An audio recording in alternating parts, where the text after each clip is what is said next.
నిన్న మీరు వార్తలు చూడండి ఇవాళ పేపర్లలో ముగ్గురు కొట్టుకపోయిన వర్షాలలో, ముగ్గురు కొట్టుకపోయిన వర్షంలో. అంటే నేను ఎందుకు చెప్తున్నా ఇదంతా అంటే పట్టించుకునేటోడు లేడు హైదరాబాద్ నీయాలి, ఒక మంత్రి లేడు, ఒక ఎమ్మెల్యే లేడు అని కనీసం అడిగేటోడు కూడా లేడు హైదరాబాద్లో. అటువంటి పరిస్థితి ఈ కాంగ్రెస్ ప్రభుత్వంలో ఉన్నది.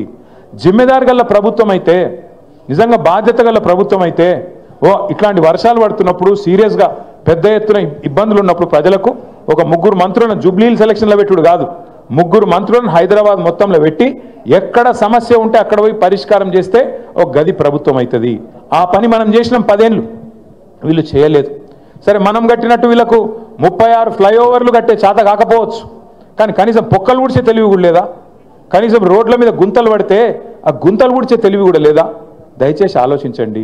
నేను మిమ్మల్ని కోరేది ఒక్కటే, ఇవాళ మీరందరూ కూడా 56 బూత్లకు సంబంధించిన బూత్ కమిటీ సైనికులు ఇక్కడ ఉన్నారు. మీ అందరితో నా ప్రార్థన ఒకటే, మళ్ళీ కేసీఆర్ గారే రావాలనే మాట ఇవాళ హైదరాబాద్లో కాదు, ఇవాళ రాష్ట్రంలో ఉండే ప్రతి వర్గం నుంచి ఒక్కటే మాట వినబడతా ఉన్నది. అప్పుడే మంచిగుండే తిరిగి కేసీఆర్ గారిని తెచ్చుకోవాలనే మాట వినబడతా ఉన్నది. అందుకే నేను మిమ్మల్ని కోరేది ఒకటే, కేసీఆర్ గారు తిరిగి మళ్ళీ రాష్ట్రానికి నాయకత్వం వహించాలి అంటే ఆ జైత్రయాత్ర మీ జూబ్లీహిల్స్ నుంచే మొదలు కావాలని చెప్పి నేను కోరుతా ఉన్నా. మీ వెంగళరావు నగర్ డివిజన్ నుంచే మొదలు కావాలని నేను కోరుతా ఉన్నా. यहीं से शुरू होना अपनी जीत की जो सिलसिला है, यहीं से शुरू होना है. क्योंकि आज हर कोई चाह रहा, आप कोई ऑटो चलाने वाले हमारे भाई से पूछो क्या हालत है रे भाई, क्या हालत है, बर्बाद हो गया ना भाई, क्या करें. मैं 2-4 महीने पहले मैं आ रहा था कहीं असेंबली से, मैं पार्टी ऑफिस आ रहा था. आते आते बीच में वो बंजारा हिल्स के पास लाइट, रेड लाइट आया तो रुक गया मैं. इतने में मेरे बगल में एक ऑटो आ गया. ऑटो वाला सलाम बोला, मैं भी सलाम भाई बोला. बोलते ही उन्होंने बोला साहब एक बार शीशा नीचे करो. मैं शीशा नीचे कर लिया. बोला सलाम, मैं फिर से बोला सलाम. क्या नाम है? बोला महमूद. बोला महमूद भाई क्या हाल है? क्या हाल है साहब? बर्बाद है. मैं बोला बर्बाद क्या हुआ? क्या है साहब? पूरा धंधा कारोबार खत्म, कहीं भी रोटेशन में पैसे नहीं है.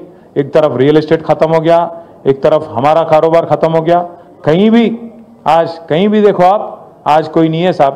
केसीआर साहब जाने के बाद वो गया साहब, वो माहौल गया हैदराबाद में, वो पुराना वाला हालचाल नहीं है అని అన్నాడు. क्या करूं महमूद भाई, फिर एक वोट का सजा 5 साल है ना, ఒక ఓట్ శిక్ష 5 ఏళ్ళు కదా అని నేనన్నా. అంటే ఏమంటాడు తెలుసా महमूद भाई, कोई तरकीब नहीं है क्या साहब, कोई तरकीब అంటే ఏమైనా ఉపాయం లేదా అంటుండు. యాడున్నది ఉపాయం? ఉపాయం యాడున్నదంటే మీ చేతులు ఉన్నది. జూబ్లీహిల్స్లో మీరు గట్టిగా గుద్దుతే వీళ్ళు చక్కగా అవుతారు, లైన్లకు వస్తారు. ఇచ్చిన హామీలన్నీ నిలబెట్టుకోవాలంటే మీరు జూబ్లీహిల్స్లో లగాయించి మంచిగా పిడికిలు బిగించి కడుపులోకి వెళ్ళి గట్టి గుద్దుతే అన్ని చక్కగా వెళ్తాయి. తులం బంగారం వెళ్ళాలి, 2500 రూపాయలు వెళ్ళాలి, ముసలోళ్ళకు 4000 పెన్షన్ వెళ్ళాలంటే మీరు ఇప్పుడు మళ్ళా అటు ఓటేసి మళ్ళీ ఇటు అడిగినాం అనుకో, రేవంత్ రెడ్డి ఏమంటాడు, మాకే ఓటేసారు జూబ్లీహిల్స్ ప్రజలు, మేము ఒక్క హామీ నిలబెట్టుకోకపోయినా, అన్ని లంగ మాటలు చెప్పినా, అన్ని దొంగ మాటలు చెప్పినా, జూట మాటలు చెప్పినా నాకే ఓటేసారు, కాబట్టి వీళ్ళకి ఇచ్చేదేమన్నది లేనేలేదు. కానీ రేవంత్ రెడ్డిని అని తప్పులేదు. రేవంత్ రెడ్డి అనేట ఆయన చాలా నిజాయితీ గల్ల మోసగాడు. ఆయన ఏ మాట కామాట చెప్పుకోవాలి పోయి, ఎందుకంటే ఆయన ముందే చెప్పిండు, ఎలక్షన్ ముందే ఏం చెప్పిండు, ప్రజలు మోసం చేసేటోళ్ళనే నమ్ముతారు, మోసగాళ్ళనే నమ్ముతారు, అందుకే మేము మోసం చేస్తామని చెప్పిండు. పాపం ఆయన చాలా నిజాయితీ గల్ల మోసగాడు, ఆయన అన్ని తప్పులేదు. కాకపోతే బాధ ఎక్కడ అనిపిస్తుంది అంటే, మనం మంచి వాళ్ళని చూసినాం, ముఖ్యమంత్రులను, ఓ చంద్రబాబు నాయుడిని చూసినాం, ఇదే రాష్ట్రంలో మనందరం చూసినాం, ఓ ఎన్టీ రామారావుని చూసినాం, తర్వాత అటెనక రాజశేఖర రెడ్డి సార్ని చూసినాం, రోషయ్య గారిని చూసినాం, కేసీఆర్ గారిని చూసినాం. పెద్ద పెద్ద మనుషులను చూసినాక ఇలా రేవంత్ రెడ్డిని చూస్తుంటే ఎక్కడో అజం అయితలేదు. ఏమిటికంటారా, నాకేం పగలేదు, పంచాయతీ లేదు, ఏమిటికంటారా? ఎవడన్నా ముఖ్యమంత్రి నేను సెక్రటేరియట్లో లంకె బిందెలు ఉంటాయని కొని వచ్చిన భయ్, లంకె బిందెలు ఉంటాయి సెక్రటేరియట్లో, లంకె బిందెల కోసం ఎవడు తిరుగుతాడు? అర్ధరాత్రి తువాలలు కప్పుకొని తటపారలు పట్టుకొని తిరిగేది దొంగలు. ఎవడన్నా ముఖ్యమంత్రి లంకె బిందెలు ఉంటాయంటాడు సెక్రటేరియట్లో, గట్లున్నాడు ఈయన. రెండోది నేను అడుగుతా, ఇప్పుడు ఈ అర్రల ఈ రూమ్లో ఎవరన్నా అప్పు లేని వాళ్ళు ఉన్నారా? అప్పు ఖర్జా नहीं है सो आदमी कोई है यहाँ पे, है तो हाथ उठाओ. అప్పు లేని వాళ్ళు ఎవరు ఉన్నారమ్మా? దేదీప్యానికి ఉన్నదా లేదా? అప్పు ఉన్నది. మీ లేడీ సింగం కూడా అప్పు ఉందంట, సబ్కే పాస్ అప్పు. అప్పు లేని వాళ్ళు ఎవడు ఉన్నాడు? మా సుధీర్ అన్న కూడా ఉంది అప్పు. ఎందుకంటున్నా అంటే వెంకటేశ్వర స్వామి గుడి ఉంది రా భయ్, మా వాళ్ళకి లేక దేవుని గుడి ఉంది. కరెక్ట్ చెప్పిండు మా తమ్ముడు. అయితే ఎందుకు చెప్తున్నా అంటే అప్పు అందరికి ఉంటుంది, కానీ ఏం చేస్తాం మనం?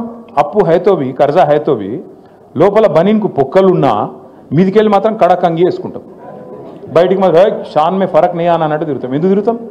మళ్ళీ ఎవడన్నా అప్పు ఇవ్వాలంటే ఇవన్నా వద్దా? ఇవ్వాలన్నా లేదా? ఇవ్వాలి మరి, అందుకే తిరుగుతాం అట్లా. కానీ ఈయన ఎట్లున్నాడు ముఖ్యమంత్రి?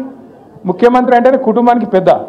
ఈయననే తెల్లారి మార్కెట్లో పడి నా రాష్ట్రం దివాలా తీసింది, నా రాష్ట్రం సంకనాకిపోయింది, నా రాష్ట్రం మొత్తం ఎయిడ్స్ పేషెంట్ అయిపోయింది, నా రాష్ట్రం క్యాన్సర్ పేషెంట్ అయిపోయింది, నేను ఢిల్లీకి పోతే నాకు ఎవడు అపాయింట్మెంట్ ఇస్తలేడు, నాకు అపాయింట్మెంట్ ఇస్తే చెప్పులు ఎత్తుకపోతాడేమో అని భయపడుతుర్రు, ఇట్లా మాట్లాడతాడు ముఖ్యమంత్రి. గీననట మన జూబ్లీహిల్స్ని ఉద్ధరిస్తారట, హైదరాబాద్ను ఉద్ధరిస్తారట. మీరు ఆలోచన చేయండి. గిసొంటి ముఖ్యమంత్రిని ఏమన్నా చూసినామా? ఇంకోటి అప్పు ఉందనుకో, ఇప్పుడు నేను సుధీర్ అన్న కాడ 1 లక్ష రూపాయలు అప్పు తీసుకున్నా అనుకో, చెప్తా నేను ఏం చెప్తా అన్న, ₹1 మిత్తి ఇస్తా, నాకు 6 నెలల్లో వాపస్ ఇస్తా అని చెప్తా. ఏదో వెళ్ళలేదు నాకు. సుధీర్ అన్న ఫోన్ చేస్తున్నాడు 6 నెలల తర్వాత, ఏమైనా భయ్ ఇస్తలేవు అని. 2 సార్లు ఫోన్ ఎత్తుతా, 3 సార్లు ఫోన్ కట్ చేస్తా, I'm not accessible, not reachable అని పెడతా. పెట్టినాక ఓ రోజు సుధీర్ అన్న వచ్చి పట్టుకుంటాడు, అరే దొరుకుతలేవు ఏం సంగతి రాబాయ్ అని పట్టుకుంటాడు. పట్టుకున్నాక ఏం చేయాలి నేను? అరే కాదన్న దండం పెడతాను, ఏమనుకోక జర వెళ్తలేదు, ఇంకో నెలాగి ఇస్తా అని చెప్తా. కానీ ఈ ముఖ్యమంత్రి ఎట్లున్నాడు తెలుసా? ఎలక్షన్ల ముందు వాగ్దానాలు చేసినావు కదా, అడ్డమైన వాగ్దానాలు ఇచ్చినావు కదా, మరి ఏమాయబాయి నిలబెట్టుకుంటలేవు అని మేము అడిగితే ఏమంటుండు తెలుసా? ఏం చేస్తారు నన్ను కోసుక తింటారా? కోసుక తినడానికి నువ్వేమన్నా సేపువా మామిడికాయవా? ఎవడు కోసుక తింటాడు? ఏం కోసుక తింటాడు? అంటే గంత గిట్లాంటి మాటలు మాట్లాడే ముఖ్యమంత్రి నా జీవితంలో అయితే నేను చూడలేదు. పెద్ద పెద్ద వాళ్ళని చూసినాం, మంచి మంచి వాళ్ళని చూసినాం, ఇసొంటోని ఎప్పుడు చూడలే. మరి ఇసొంటోని చేయలేగాళ్ళందరూ వచ్చి వెంగళరావు నగర్ చుట్టుముట్టి మేము ఉద్ధరిస్తాం, మేము ఇది చేస్తాం అంటే అసలు కూడా సక్కగలేడు. మీరేం చెప్తారు నాకు అర్థం కాదు. తుమ్మల నాగేశ్వరరావు ఏం చెప్తాడు, పొన్నం ప్రభాకర్ ఏం చెప్తాడు, వివేక్ ఏం చెప్తాడు, వాళ్ళతో ఏమవుతుంది? ఊదుగాలది పీరి లేవది, ఏది కూడా జరగదు. ఎలక్షన్ తెల్లారి ఒక్కడు కూడా పత్తు ఉండడు. మళ్ళా మిగిలేది గిదే గులాబీ కండువా హైదరాబాద్లో తప్ప మళ్ళీ ఎవడు అడ్రస్ కూడా దొరకడు కాంగ్రెస్ వాడు. యాది పెట్టుకోండి. నేను మిమ్మల్ని అందరినీ కూడా ఒక్కటే కోరుతున్నా, మనోళ్ళకి ఏమలవాటు అంటే వెంగళరావు నగర్లో కానీ హైదరాబాద్లో కానీ మీరందరికీ మనకు కొద్దిగా నవాబీ టచ్ ఉంటుంది కదా. హైదరాబాద్లో అంటే కొద్దిగా నవాబీ టచ్ ఉంటుంది. మనం జల్ది వెళ్ళాం ప్రచారంకు, మెల్లగా ఆరామ్సే उठते आराम से चलते आराम से अपना काम चलता. सुबह सुबह 9 बजे मीटिंग बोलते कैसे आना रे भाई, रात को 2 बजे सोए कैसे उठना, ఈ టైప్ ఉంటాం మనం. ఈ ఒక్క 2 నెలలు దయచేసి కొద్దిగా టైంకు వండుకోండి, టైంకు లేవుర్రి, జర్ర కష్టపడుర్రి దయచేసి. నెంబర్ 1 రిక్వెస్ట్ మీకు. పడదామా వద్దా? ఆ పొజిషన్లు ఉన్నాం కాబట్టి మళ్ళీ పొజిషన్లకు రావాలంటే లగాయించి పని చేస్తేనే అవుతుంది తప్ప మనం డైలాగులతో కాదు. నెంబర్ 1. నెంబర్ 2, మరి గోపీనాథ్ ఉండే పెద్ద దిక్కు, మీ అందరికి అండగా ఉండే, మరి అన్నవాయ కదా ఎట్లా, గోపన్న లేడు కదా ఎట్లా అనే బాధ మీకు ఉండొచ్చు. మీ అందరికి నేను మాటిస్తున్నా, ఒక్క గోపన్న లేడు కానీ గింత పెద్ద కుటుంబం మీకున్నది.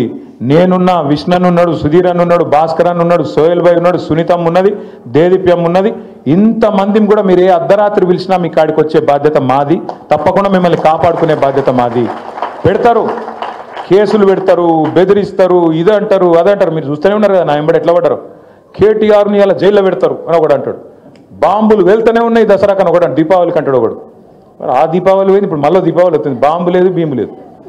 భయపడద్దు. రాజకీయంలో ఇవన్నీ కామను. వాళ్ళు ఏందో చేస్తాం, కేసులు పెట్టి బెదిరిస్తాం అనుకుంటారు. భయపడితే మనం లీడర్లం కూడా కాదు. బరాబర్ కొట్లాడాలి. ఒక పీజేఆర్ కొట్లాడినట్టు, ఒక కేసీఆర్ కొట్లాడినట్టు, ఒక గోపీనాథ్ కొట్లాడినట్టు బరాబర్ మనం గల్లీలో నిలబడాలి. అన్యాయానికి ఖిలాఫ్గా మాట్లాడాలి, కొట్లాడి నిలదీసి మన పార్టీని మళ్ళొక్కసారి గెలిపించుకోవాలని చెప్పి నేను విజ్ఞప్తి చేస్తా ఉన్నాను.